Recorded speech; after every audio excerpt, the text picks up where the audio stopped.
My name is Cassie Monroe. I am 22 years old. I deliver food for a living. That is the whole story as far as most people are concerned. They see the helmet, they see the scratched up bike, they see the insulated bag strapped to the back, and the app blinking on the cracked phone screen mounted to the handlebars. They see a girl moving fast through traffic because fast is the only way she gets paid. They do not see anything else because there's nothing else worth seeing. That is what the world decided about girls like me a long time ago, and most days I do not argue with it. I grew up in the foster system in Clarksville, Tennessee, moved 11 times before I turned 18. Some of the homes were fine, some were not. I do not spend a lot of time thinking about the ones that were not, because thinking about them does not change them, and I have deliveries to make. When I aged out at 18, the state of Tennessee gave me a garbage bag with my belongings in it, a bus ticket to Nashville, and a pamphlet about workforce readiness. The pamphlet had a picture of a smiling young woman on the cover. She looked nothing like me. I threw it away at the bus station and kept the ticket. Nashville is a city that loves its stories. Everyone here has one. The bartender who is going to make it as a songwriter. The waitress who is 2 auditions away from something real. The guy parking cars outside the Ryman who once shook hands with a producer. Nashville runs on the fuel of almost. On the particular kind of hope that has not been proven wrong yet. I did not come here with a story like that. I came here because the bus ticket ended here, and because a girl I knew from my last foster home said she had a couch I could sleep on. The couch lasted 3 weeks.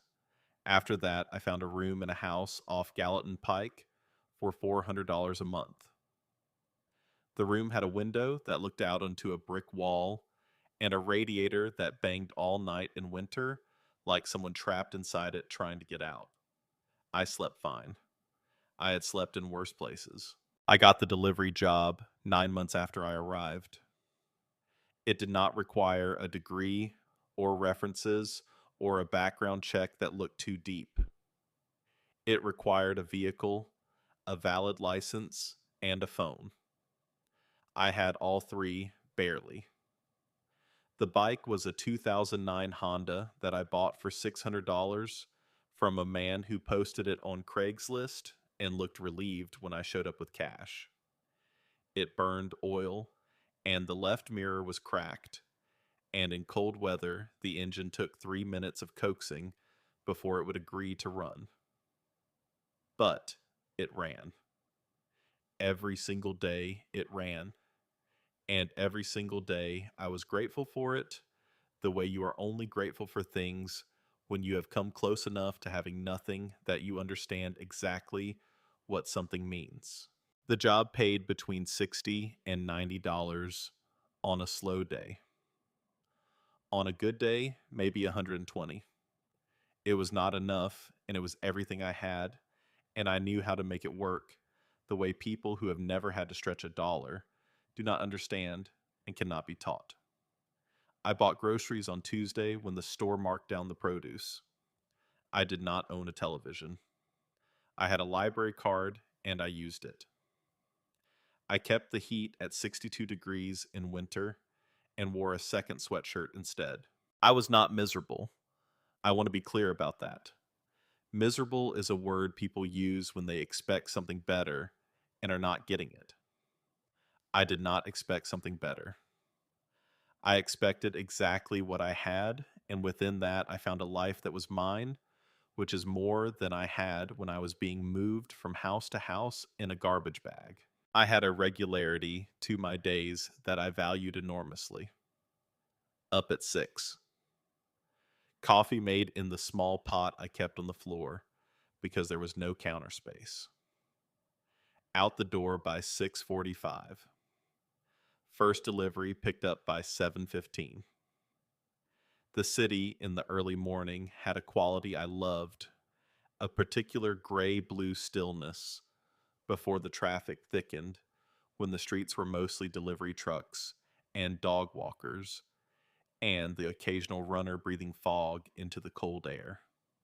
I felt at home in that hour in a way I did not always feel at home in the rest of the day. I had one friend. Her name was Donna, and she worked the overnight shift at a 24-hour diner on Murfreesboro Road called Patty's. Donna was 47, divorced, with a laugh that started somewhere around her knees and worked its way up. She called me Kid, even though she knew my name, and I called her Donna, even though I sometimes thought of her as something closer to family, which was a word I was careful with and did not use lightly. On Sundays, when I finished my last delivery, I would stop at Patty's and Donna would pour me coffee and sometimes slide a plate of eggs in front of me without asking, and we would talk or not talk for an hour. Those Sunday nights were the best part of my week. I held on to them the way you hold on to the good things when the good things are small and infrequent. You do not take them for granted. You press them into your memory carefully, like flowers, between the pages of a book. I also had a record, one count of driving without a valid license, October of 2019. 2 weeks before the accident, I had let my license expire by 30 days and missed the renewal notice because I had moved and the form went to the old address. I got pulled over for a broken tail light on a Tuesday evening on my way back from a double shift of deliveries. The officer was not unkind. But the law is the law, and the record is the record, and $250 is $250 when you have $400 in your account and rent coming on the first. I paid the fine in installments over 3 months. I renewed the license. I moved on. But that record followed me the way shadows follow you on a sunny day, arriving before you do. Every apartment application that asked the question, every job posting that offered something better than what I had, every form that said check yes or no, and then waited to see what you would do with your own history. I checked yes. The callbacks did not come. I am telling you all of this because I need you to understand who I was before November 15th of 2019. Not a symbol, not a lesson. Just a 22-year-old girl on a beat-up Honda in a city that did not know her name, with a record that announced her before she could introduce herself, making deliveries on a Friday night in the rain because the rain does not stop the orders from coming, and she could not afford a slow night. November 15th was a Friday. I remember that because Fridays were my best earning days, and I had been looking forward to it since Wednesday. The weather had been bad all week. A cold front pushing down from Kentucky rain that came in sideways and turned the streets into dark mirrors. But bad weather meant more orders. People stayed home. People ordered food. People tipped better when they felt guilty about the weather you were riding through to bring it to them. I had taken 12 deliveries by 9 in the evening. I was on my 13th. The order was a bag of food from a restaurant on Weston Avenue, going to an address off Charlotte Pike, just past the Interstate Exchange. It was not a complicated route. I had done it 100 times. Down Weston merge onto E65 South exit at Charlotte, 3 blocks east done. 12 minutes on a clear night. It was not a clear night. The rain had gotten worse in the hour before my last pickup. Not a downpour, but the persistent soaking kind that gets into everything, that fogs your visor and makes the road surface slick in the particular way that motorcycle riders learn to fear, where the painted lines and the manhole covers and the metal grates over the highway drains become as treacherous as ice. I had good tires. I was careful. I had ridden in worse. I want to tell you about one moment before the accident. One moment that has nothing to do with what came after, except that it tells you something about the kind of person I was trying to be in the ordinary hours before everything changed. My last pickup before the 13th order was a delivery to a woman named Mrs. Elaine Burkett on Linden Avenue. She was elderly and she lived alone and she had ordered soup. She answered the door in a house coat with her reading glasses pushed up on her head.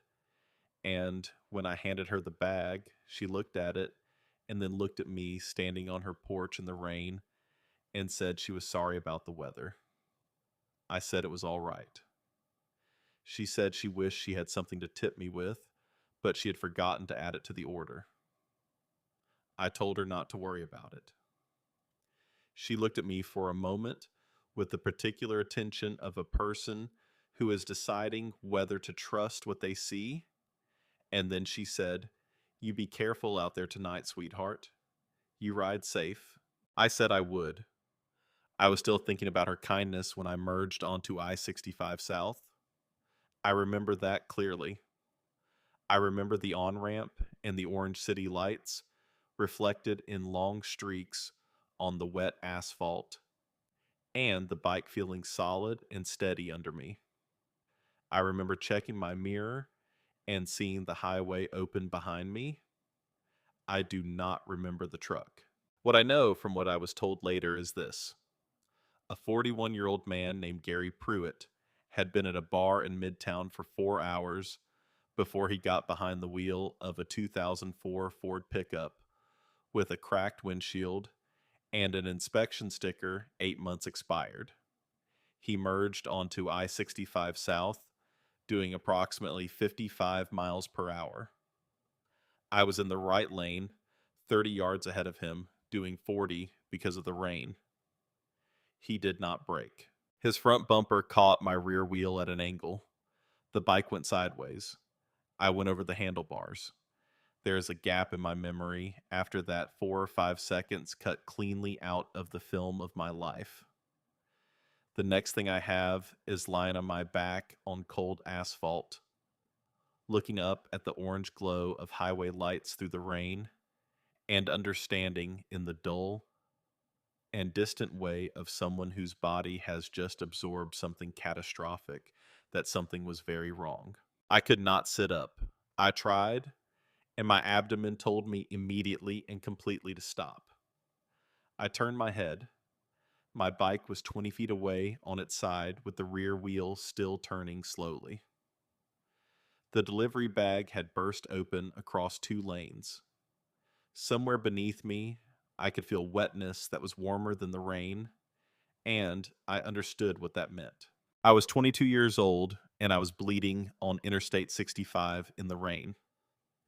And I want to tell you, I thought something meaningful in that moment, but the truth is, I thought about Donna and about the Sunday night I was going to miss, and about how cold the rain was against my face. Then I thought about nothing for a while. I do not know exactly how many minutes passed before the patrol car stopped on the shoulder behind what was left of my bike. I was told later it was 4 minutes from the time of the collision. 4 minutes is not long. 4 minutes is also a very long time when you are losing blood on a highway in November. His name was Officer Marcus Webb. He was 25 years old. He had been out of the Nashville Police Academy for 4 months. He was patrolling the I-65 corridor on an overnight rotation when the report came through his radio of a motorcycle accident at the Charlotte Pike interchange with a possible fatality. He was the closest unit. He arrived first. What he saw when he pulled onto that shoulder was a young woman on her back in the right lane of an active interstate. Rain falling steadily. A pool of blood spreading beneath her that the rain was thinning and diluting across the asphalt. Her helmet still on. Her body still in the particular way that is different from sleep. He called it in. He asked dispatch to confirm the ambulance ETA. 19 minutes, they told him. He stood in the rain on the shoulder of I-65 and he looked at me. Later, he told me about those seconds. He said the training was clear in his head, every procedure he had spent 4 months learning. Secure the scene. Do not move the injured without medical supervision. Maintain radio contact. Wait for the ambulance. He said all of it was there, precise and accessible, the way good training is. Then, he said, I looked at you and something switched off. I stopped being a cop. I became a person standing next to another person who was dying, and a person does not stand there and watch. He turned off his radio. He came to where I was and knelt on the wet asphalt beside me. He pressed both hands against the wound on my lower left side where I had caught the edge of a metal highway grate in the slide. He had reached into my jacket pocket while assessing the injury and found my wallet and read my license in the beam of his flashlight, getting my name, giving me something to hold on to. He said, Cassie, I need you to stay with me. I said something. He took it as yes. He got his hands under me with the careful urgency of someone who understands that those two things are not opposites when the moment demands both. I remember being lifted. I remember the cold and then the slightly reduced cold of the patrol car interior. The passenger seat pushed as far back as it went. He put his jacket over me. He ran around to the driver's side and got in. He turned on his lights and his siren, and he drove. 7 miles from that stretch of I-65 to the Vanderbilt University Medical Center exit. At the speed Marcus Webb drove that night, with one hand on the wheel and one hand pressed through his jacket against my side, it took 8 minutes. The ER team was at the bay doors when he pulled in. Someone had called ahead.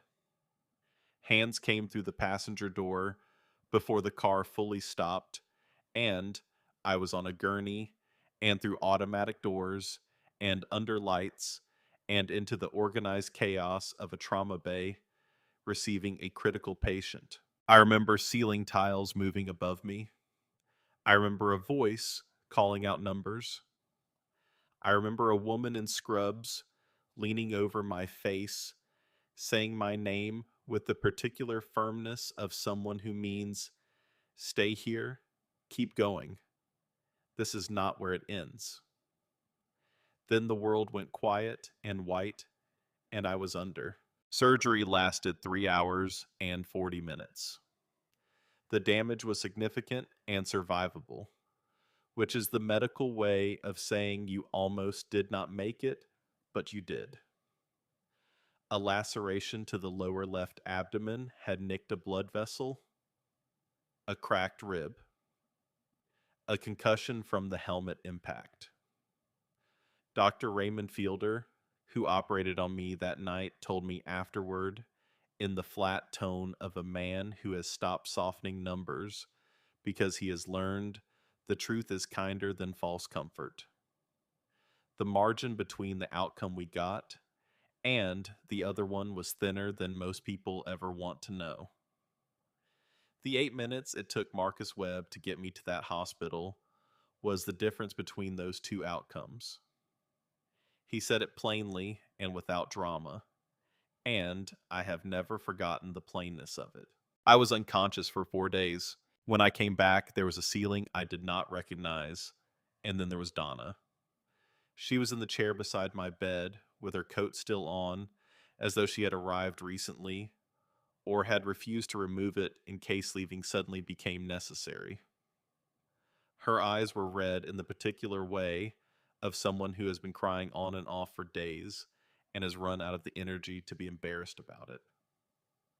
When she saw my eyes open, she made a sound that was not quite a word, and pressed both hands over her mouth and cried without making any other noise for a full minute. I had never seen Donna cry before. I lay there and watched her and felt a complicated warmth. Guilt and gratitude wound together in a way I could not separate. I When she could talk, she told me what had happened. She had been listed as my emergency contact, a fact I had entered into a form 18 months earlier and then forgotten. She had been at the hospital since the second day.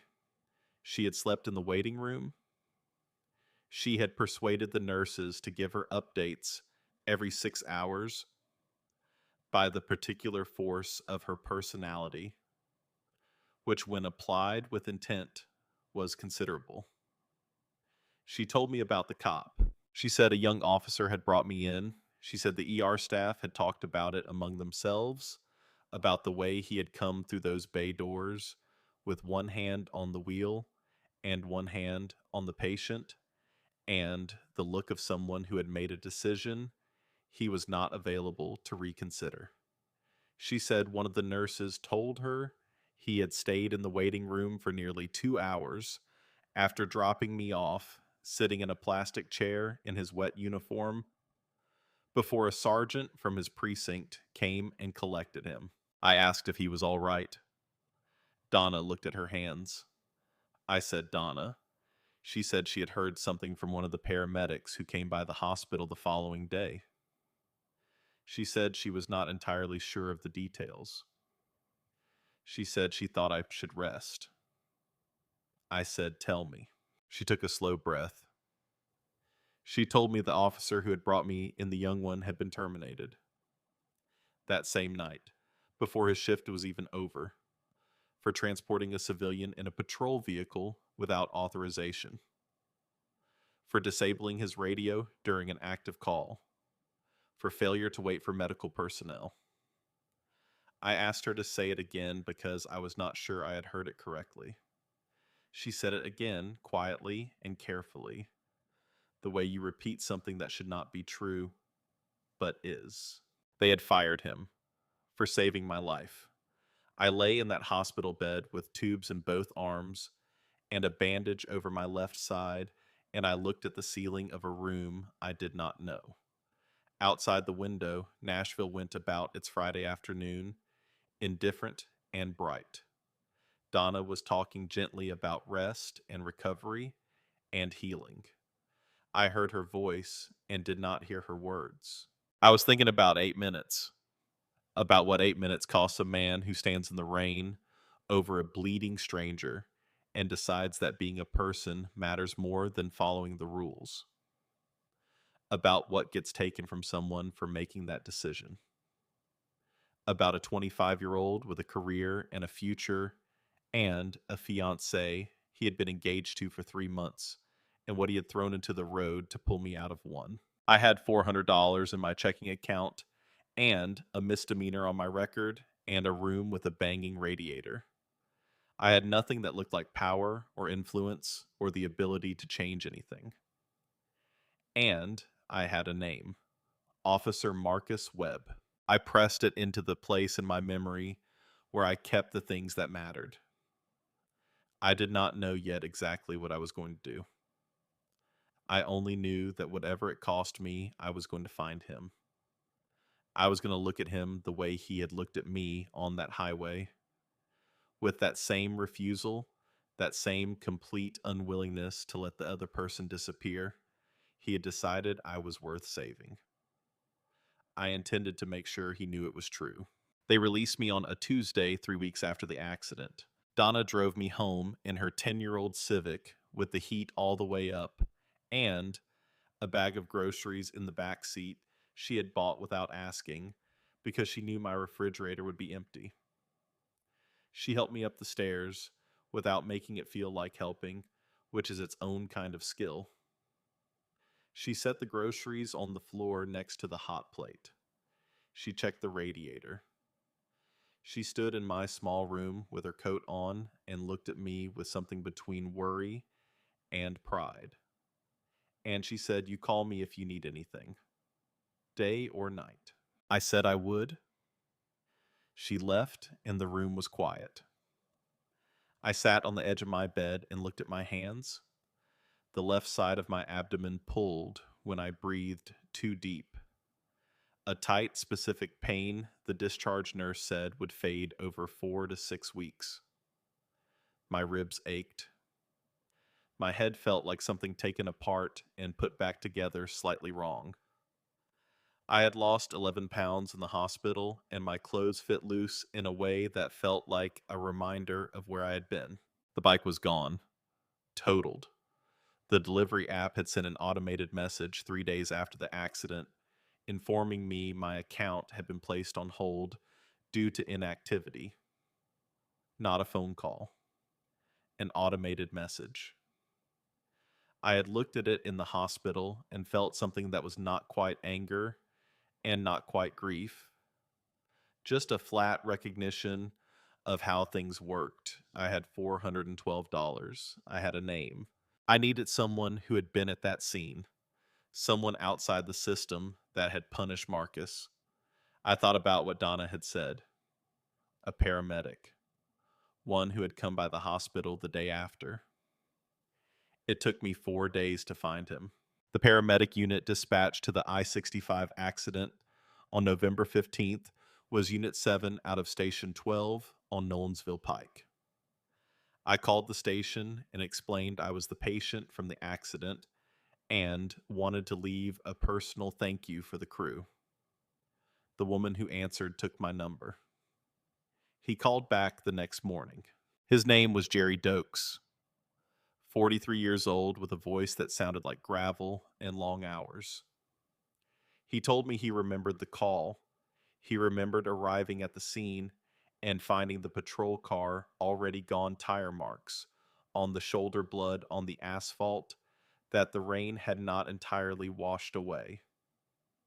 He remembered the radio report that the victim had already been transported by a patrol unit. He said, I remember thinking that was unusual. And then I found out what happened to the officer who made that call. I asked him if he had Marcus Webb's address. A silence. Then why do you want it? I said, because I want to look him in the eye and tell him what he did for me. And then I want to figure out how to help him. I said it plainly, without decoration, because Jerry Dokes did not sound like a man who needed decoration. He gave me the address. Marcus Webb was living in a one-bedroom apartment off Dickerson Pike, the kind of complex that rents by the week if necessary and does not ask many questions. Exterior walkways, doors all the same shade of weathered beige, the particular look of a place where people are between something and something else. I took the bus. I found his door on the second floor and stood in front of it for a moment, then I knocked. He answered after a long pause, the kind that says the person on the other side considered not answering. He was 25, but he looked younger in the way diminished people sometimes do, as though the weight of what happened had pressed something out of him that age alone would not have touched. He was in a gray t-shirt and sweatpants. He had not shaved in what looked like a week. He was holding a beer, and it was 2 p.m. He had been engaged for 3 months before the accident, and the woman he had planned to build a life with had left 6 weeks after his termination, when the money ran dry and the fights got heavy, and she told him the man she loved would not just sit in the dark. He did not recognize me at first. I had lost weight. The bruise along my cheekbone was still fading. I looked different from whatever image he might have carried of me from those 8 minutes on the highway. I said, my name is Cassie Monroe. You brought me into Vanderbilt on November 15th. The motorcycle accident on I-65.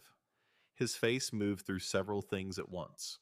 Recognition and something close to relief, and something that might have been its opposite arriving right behind it. He stepped back from the door. He did not invite me in, but he left a space I could enter. I entered. The apartment was dim curtains, pulled the smell of a place that had not had fresh air in weeks. A pizza box on the counter, beer bottles on the coffee table. In the corner, a box of things half packed or half unpacked, impossible to know which. On top of the box, A framed photograph lying face down.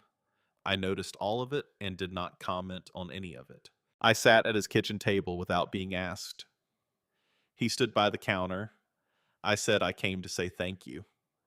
And I came to say I am sorry. He said you have nothing to be sorry for. I said you lost your job because of me. He said I lost my job because of what I decided. That is not the same thing. He said it the way a man says something he has been telling himself every morning and is not entirely sure he believes yet. Then he said, I do not regret it. Whatever is happening to me right now, I want you to know I do not regret what I did. His voice caught just slightly on the word regret, the way a wheel catches on a loose stone a brief resistance before it rolls on. But I heard it, and I understood that he had been rehearsing that sentence in an empty apartment for 4 months, trying to make it feel true. I asked him to tell me everything. From his side, all of it. He sat down across from me and talked for nearly an hour. He told me about arriving at the scene and the calculation he made standing in the rain.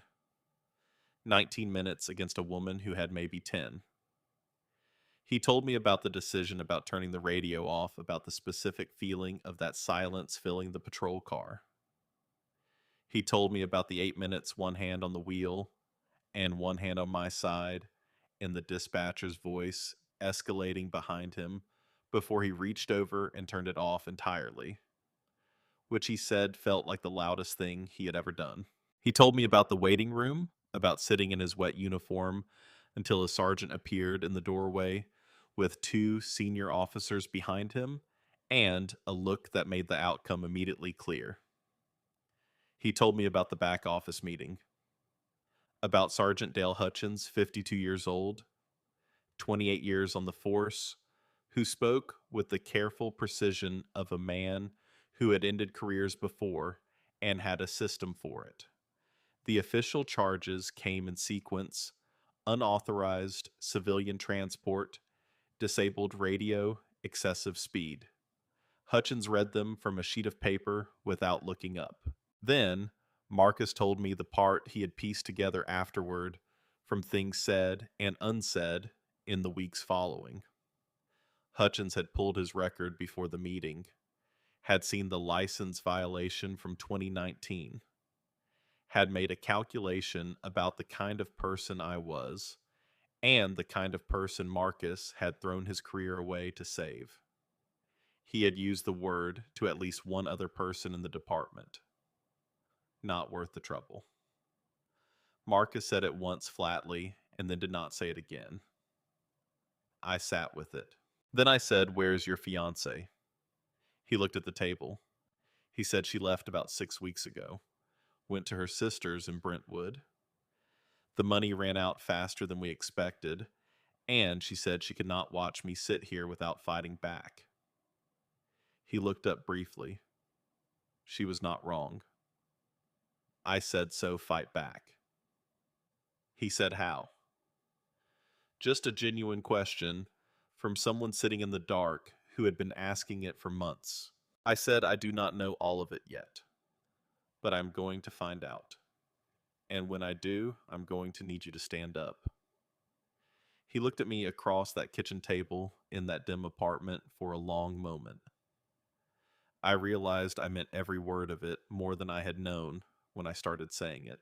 I went home on the bus, and I sat in my room, and I thought about what I had and what I needed.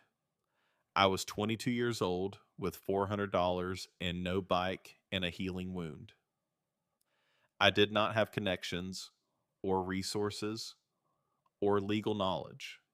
What I had was the specific kind of anger that had been growing quietly in my chest since the moment Donna told me in that hospital room what had happened to Marcus Webb. And I had learned a long time ago that anger by itself changes nothing. Anger that finds a direction is something else. I needed the facts first, all of them. The official police report of the accident was a public document. I requested it through the city records portal from the library computer on Gallatin Pike. It took 6 days to arrive by email. I read it 3 times. The description of the scene was accurate in most particulars until it was not. When I got to the language describing my condition at the time of Marcus's arrival, I stopped. The report read, "Victim appeared stable, responsive to verbal communication. Wound consistent with non-life-threatening laceration." I read those words 4 times. I had been lying in a pool of my own blood on an active interstate with a nicked blood vessel and a cracked rib. I had been unconscious for 4 days. The surgeon who operated on me had used the phrase "thinner than most people ever want to know," stable, non-life threatening. I called Jerry Dokes and asked to meet. We sat across from each other at a diner on Nolensville Pike, and I showed him the report on my phone. I watched his face as he read. His jaw tightened. He set the phone down and looked out the window for a moment, the way people do when they need a second before they respond to something that makes them angry. He said that is not consistent with what I was told by the ER team when we followed up that night. He said I filed my own incident report for our records. What I wrote was significantly different from what that says. I said, "Can I see your report?" He said I could get in trouble for that. I said Marcus Webb got fired for saving my life. He is sitting in an apartment on Dickerson Pike in the dark. He lost his job and his fiancée and the future he was building. I am asking you to show me a document that tells the truth about what happened. Jerry Dokes looked at me for a long moment. He had the eyes of a man carrying something for 4 months who was tired of the wait. He sent it to my email from his phone right there at the table. I read it, standing at the bus stop on Nolensville Pike, in the December cold wind, cutting through my jacket, reading words that said what I already knew. Critical condition. Significant blood loss. Patient would not have survived standard ambulance transit time based on injury assessment. Someone had changed the police report. The original report Marcus had filed on his department laptop before being escorted out of the precinct had said what Jerry's report said. I knew this because Marcus had a screenshot of it. He had taken it automatically a habit from his training documenting before submitting. He had not known at the time that he would need it. He had taken it because he was the kind of person who pays attention to things before they disappear. When I called him and told him what I had found, he was quiet for a long time. He said they changed it to make my decision look reckless instead of necessary. I said yes. And I think I know who. He said Cassie. Be careful. These are people who have been doing this a long time. I said I have been careful my whole life because I could not afford not to be. But careful did not keep you from losing your job, and it did not keep me off that highway. So I'm going to be careful in a different direction now.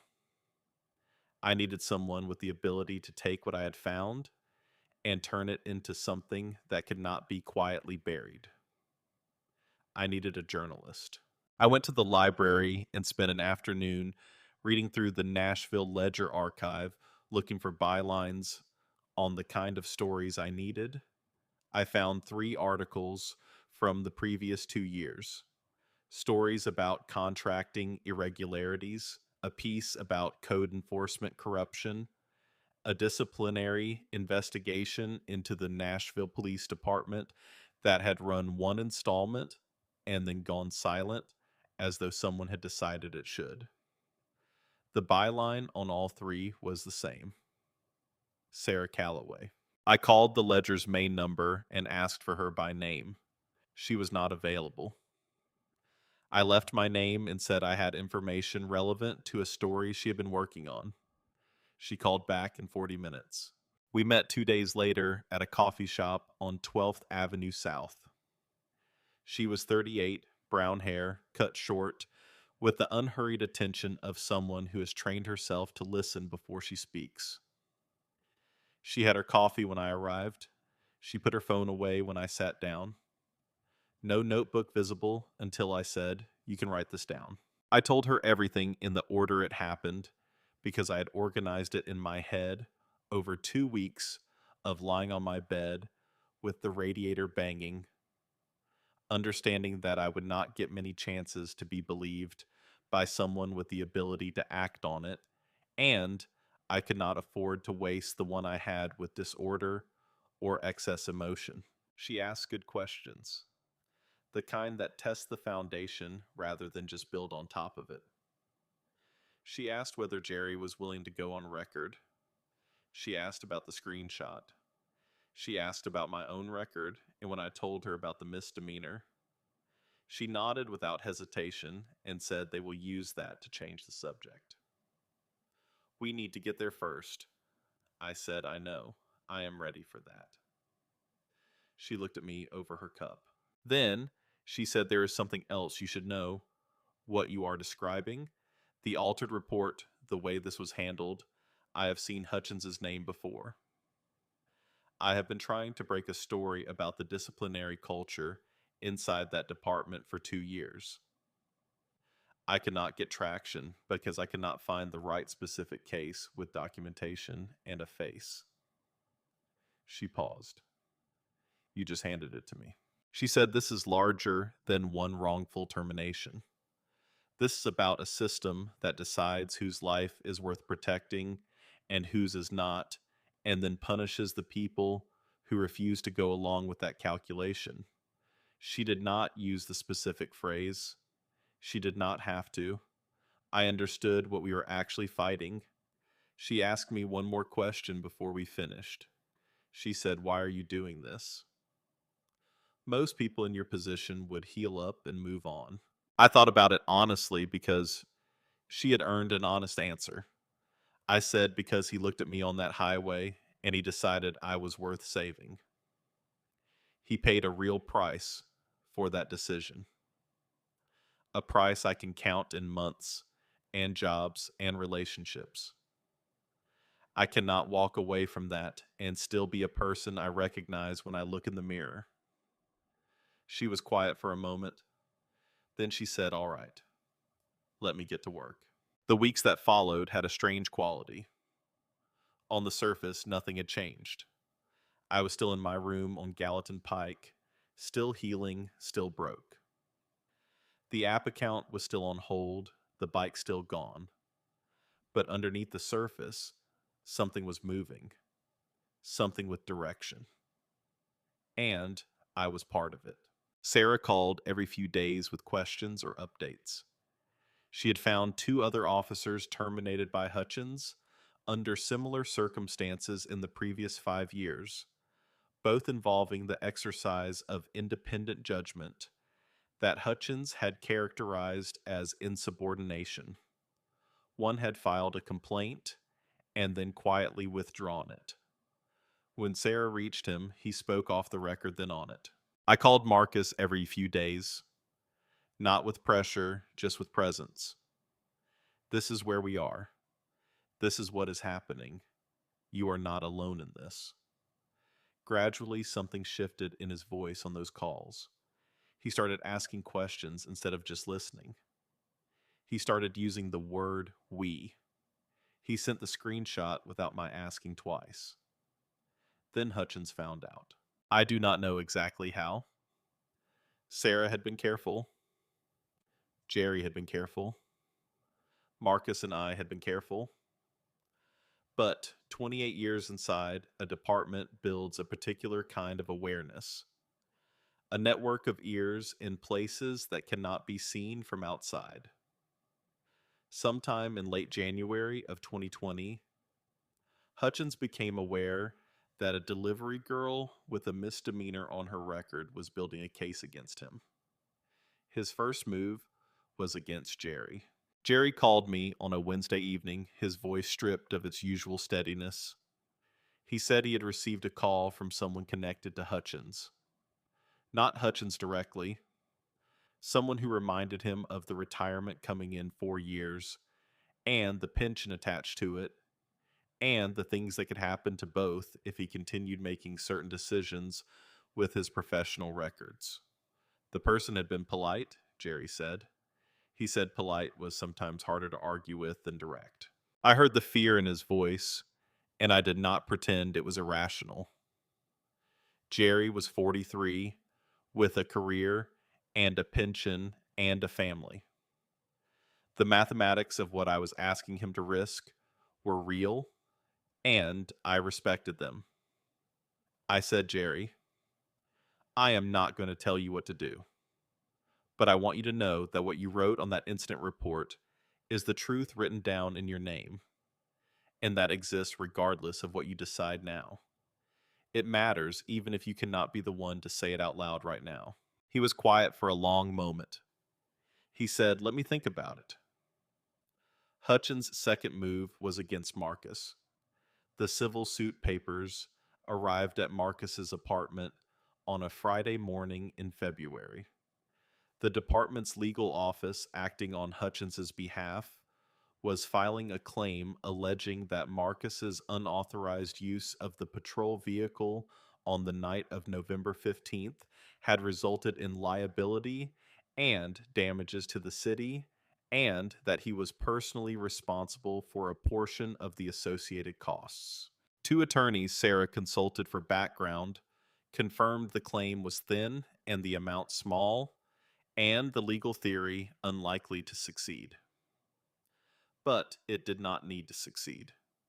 It only needed to frighten a man with no income, no lawyer, and a dark apartment on Dickerson Pike into going quiet. Marcus called me at midnight that Friday. His voice had the flat calm of someone who has run out of everything else and arrived somewhere past fear. He said, Cassie, stop. Let this go. I do not want this following you. I sat in my room in the dark, and I thought about a highway in November and a man kneeling in the rain making a decision. I said, Marcus, do you trust me? A long silence. He said yes. I said, then let me do what I came to find you to do. You stood up for me when it cost you everything. Let me stand up for you. He did not say anything for a while. Then he said, okay. I called Sarah. It was midnight, and she answered on the second ring. I told her about the suit. I told her about Jerry. I said we needed to move. She said the piece is almost ready. I need one more thing from you. I said, what? She said, I need you fully on record. Name, photograph, your history, all of it. Because they are going to make this about who you are, and we need to get there first in our own words, in our own way. I knew what she was asking. My face, and my name, and my misdemeanor, and my 11 foster homes, and my $400 room on Gallatin Pike, all of it visible to anyone who wanted to find it and use it. I thought about a sergeant in a back office deciding what a girl like me added up to, deciding what I was worth before he knew one true thing about me. I said, all right. She said, you are sure. I said, send me the form. I signed it at 2 a.m, sitting on my bed with my phone. The screen, the only light in the room.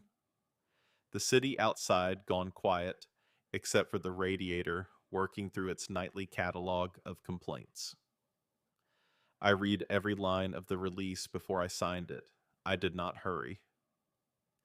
Then I put my thumb on the screen and I pressed. The article ran on a Thursday morning in March of 2020. Sarah had called the night before to tell me it would go live at 6 a.m. I said I would try to sleep. I did not sleep. I sat in my room and watched the hours move and thought about irreversible things, the way you think about them before they become real, not reconsidering, just sitting with the weight. At 6 o'clock, I opened the ledger on my phone and the headline appeared. Fired for saving her life. The officer Nashville forgot. Beneath it, a photograph of Marcus in his academy graduation photo, young and straight-backed in his uniform. Beside it, a photograph Sarah had taken of me at the coffee shop on 12th Avenue South, hands around a cup looking slightly past the camera, the last of the bruise still faint along my cheekbone. I read the piece twice. Sarah had built it the way she built everything fact on fact until the structure was undeniable. The accident and the timeline, the 19 minutes and the 8. Dr. Fielder's statement on record, the original report and the altered version, their differences, laid out sentence by sentence. Jerry Dokes, on record his title and his incident report and his 19 years as a paramedic, lending the weight of a man who knew what critical condition meant and was willing to say so in his own name. She had included my record early and full with context. We had taken it out of Hutchins's hands by putting it in ours first. By 9 in the morning, the article had been shared 4,000 times. By noon, it was past 11,000. My phone rang before 7 and did not stop. Numbers I did not recognize.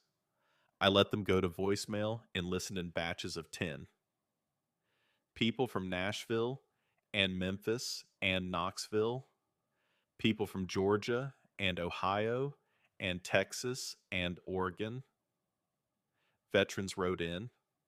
Retired officers from other departments wrote in, some angry, some ashamed, some simply wanting to say, this is not what the job is supposed to be. People whose families had been failed by systems wrote in. People with no connection to any of it, who had read the story and recognized something true in it. A woman from Knoxville left a voicemail I listened to 3 times. She said she was 71 years old and proud of her son, who was a police officer, and that she had never had cause to think about what it costs a young officer to do the right thing when the right thing breaks the rules. She said she was going to call her son that evening and tell him about Marcus Webb. The mayor's office called the Ledger before noon. By Friday, the Nashville Tennessean had picked up the story. Television news ran a segment. By the end of the week, it had reached national outlets. Then Hutchins responded. His attorney issued a statement on Friday afternoon. Careful and lawyerly built from language that said almost nothing directly. What it communicated between its lines was this: Dale Hutchins had followed established departmental policy. He had applied regulations approved by the department's leadership. If the policy was wrong, the policy was what needed examination, not the individuals who enforced it. Sarah called me within an hour. She said he is not going down alone. He is pulling the whole structure down with him. I said, what does that mean for Marcus? She said it means there are people above Hutchins who signed off on those guidelines, and those people are now very uncomfortable. It means the internal review is going to have to be real because there are too many eyes on it for theater to be enough. She paused. It also means this is larger than we thought. This is not about one bad sergeant. This is about a department that built a culture around deciding who was worth protecting and then wrote that culture into policy. The Nashville Police Department announced an internal review the following Monday. I read the announcement standing in the parking lot of a restaurant where I had just made a delivery because I had a new bike by then, bought in April, with money from a fund Sarah had mentioned almost in passing, in a follow-up article that readers had contributed to without being asked. I had not wanted to accept it.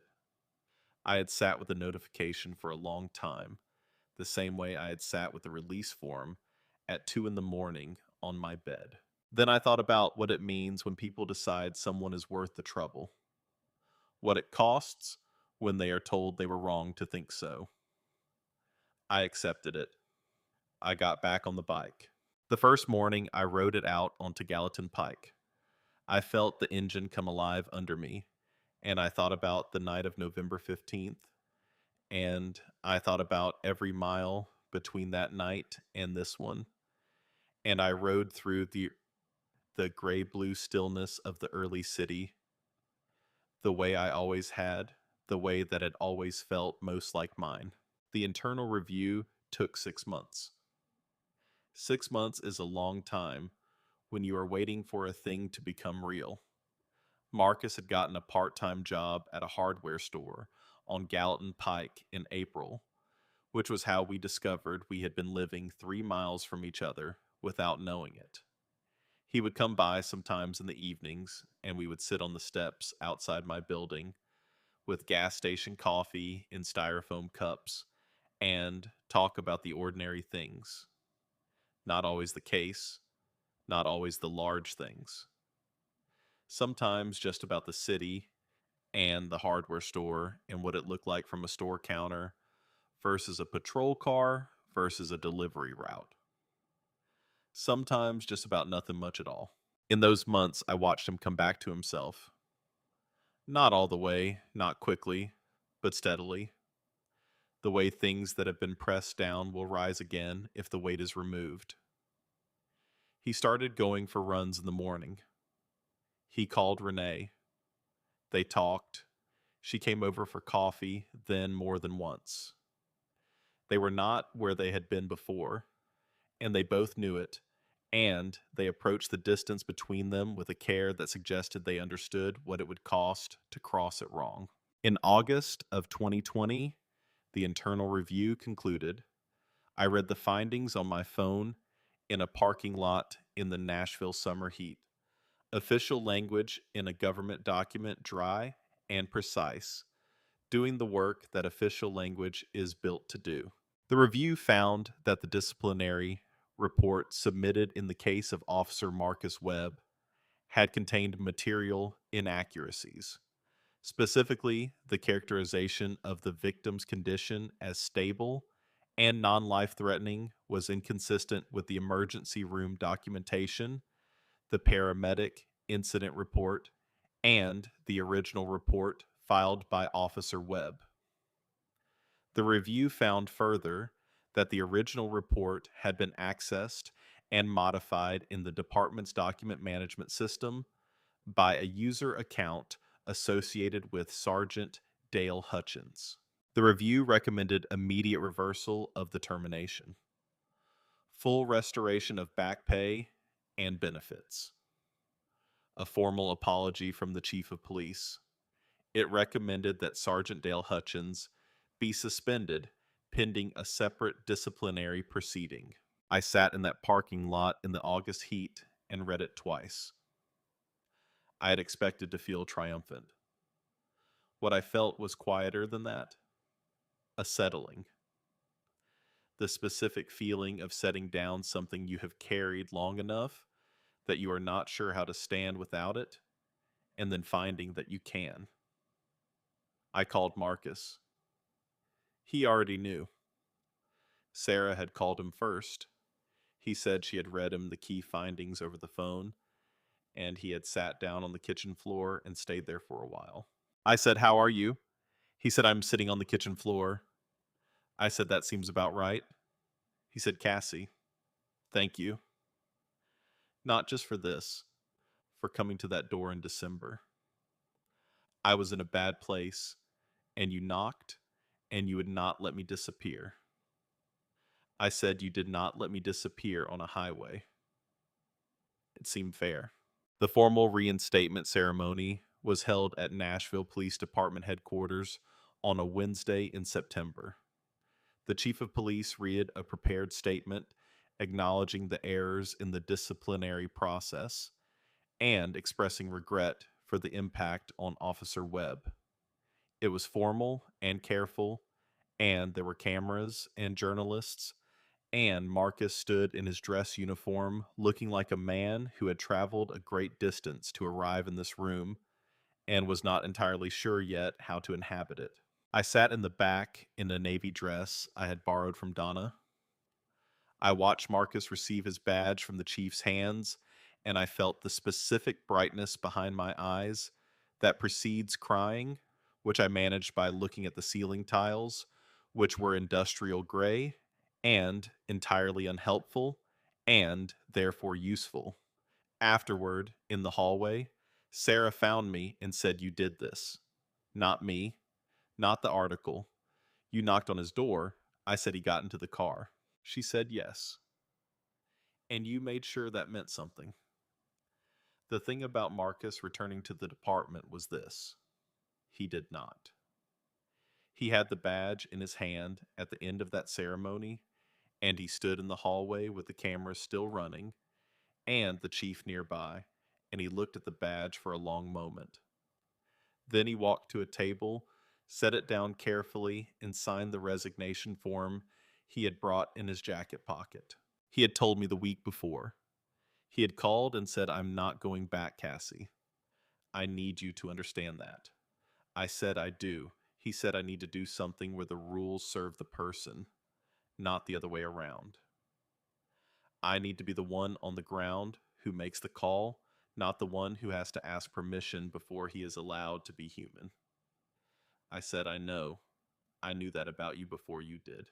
He used the back pay to enroll in the EMT certification program at Volunteer State Community College that October, 9 months. He graduated the following June and was hired by the paramedic division at Vanderbilt University Medical Center, the same hospital he had driven to in 8 minutes on a rainy November night 2 years before. On his first shift, he walked through the bay doors carrying a paramedic bag instead of a badge and started the work he was supposed to be doing. He called me from the parking lot that evening. He said, "I went through those doors today." I said, "I know." He said it felt like something that was always supposed to happen finally happening. I said, "Yeah." He said, "How are you?" I said, "Good. I am about to go ride." He said, "Ride safe." I said, "Always." Dale Hutchins was terminated in February of 2021 following his own disciplinary proceeding. His pension was partially affected. The departmental guidelines around civilian transport and officer discretion in emergency situations were amended in November of 2020 without a press conference, as though the change had always been coming and no particular sequence of events had forced it. I paid attention to how the amendment was worded and what it changed and what it carefully did not change. I started going to city council meetings after my evening deliveries, sitting in the back with my helmet on my knee, learning the language of policy, which words actually move things and which words only sounded like they did. In the spring of 2021, I gave public comment at a council meeting on emergency transport policy. I had 3 minutes. I used them the way Sarah had taught me, without meaning to fact by fact, number by number, 8 minutes and 19 minutes. And what the distance between them cost a person who made the right call. I did not tell my story the way you tell it at a dinner table. I told it as an argument for change. The council member who chaired the session was named Patricia Voss. 11 years on the council, not easily impressed. After the meeting, she found me in the hallway and handed me her card and said, "You know how to make an argument. Come talk to me sometime." I still have that card. Renee and Marcus were married in July of 2022 in Centennial Park. A small ceremony on a warm evening when the light came through the trees golden and low. I was there. Donna was there. Jerry Dokes was there with his wife.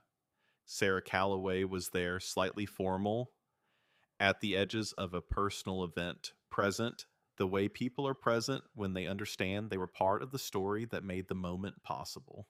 During the ceremony, Marcus caught my eye across the small gathering and gave me the kind of nod that contains a whole conversation. I nodded back. Donna leaned close and said quietly, "You did good, kid." I said he did the hard part. She said, "So did you." And she did not allow me to argue with it. Renee had come back not because of the article and not because of the reinstatement. She came back the evening she arrived at Vanderbilt for her nursing shift and found Marcus in the hallway in his paramedic uniform, fresh off a call, tired in the clean way of someone who has spent themselves on something worth spending themselves on. She had watched him for a moment before he saw her. She told me later that she recognized in that moment something she had been waiting to see again, the man she had fallen in love with, not in a uniform that belonged to someone else's rules, but in his own work, doing what he was built to do. They had coffee in the hospital cafeteria that night. They talked until her shift started. They built it back from there carefully and without hurrying, the way you build things you cannot afford to lose again. In November of 2022, on the third anniversary of the accident, I rode out to the A65 Charlotte Pike interchange in the late afternoon. I had not planned to. I simply found myself going that way. The way you sometimes find your body moving towards something your mind has not yet acknowledged needing. I pulled onto the shoulder where it had happened. The asphalt looked like every other stretch of highway, ordinary and indifferent to its own history. The traffic moved past without pausing. The sky was the flat white of late November, and the cold came through my jacket the same way it had come through it 3 years before. Marcus had given me something 6 months after the reinstatement one evening on the steps outside my building on Gallatin Pike. He had reached into his jacket and pressed it into my hand. It was the emergency whistle he had worn from his first day at the academy through everything that followed a small metal cylinder on a worn cord. He said, "I want you to have this. It is not a thank you. It is more like a reminder." I asked, a reminder of what? He said that being a person first is not a mistake, even when they tell you it is. I wore it inside my jacket on every ride. I sat on the shoulder of I-65 with my hand over it and the traffic moving past and the cold November light going gray the way it does in Tennessee in the fall, and I stayed there for a few minutes with everything. The last 3 years had built, holding it the way you hold the things that cost something before you carry them forward. Then I put my hand back on the throttle. I rode back into Nashville as the city lit up for the evening through the streets I knew by memory and the ones I was still learning through the early dark of a November night that smelled like exhaust and coffee, and the particular something of a city that is indifferent to you until you make it yours, mile by mile, block by block, the whole long way back. My name is Cassie Monroe. I am 25 years old. I still ride. I know every shortcut in this city, in every diner that keeps the coffee hot past midnight. I deliver food, and I sit in council chambers, and I answer emails from people who read what Sarah wrote and want to know what to do when the system turns its back on someone who did something good. I do not have all the answers, but I know how to knock on a door. I know how to sit at a table and refuse to leave until something means something.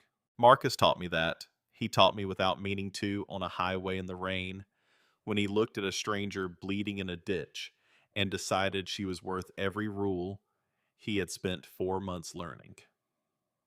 He was right. And I intend to spend the rest of my life proving it.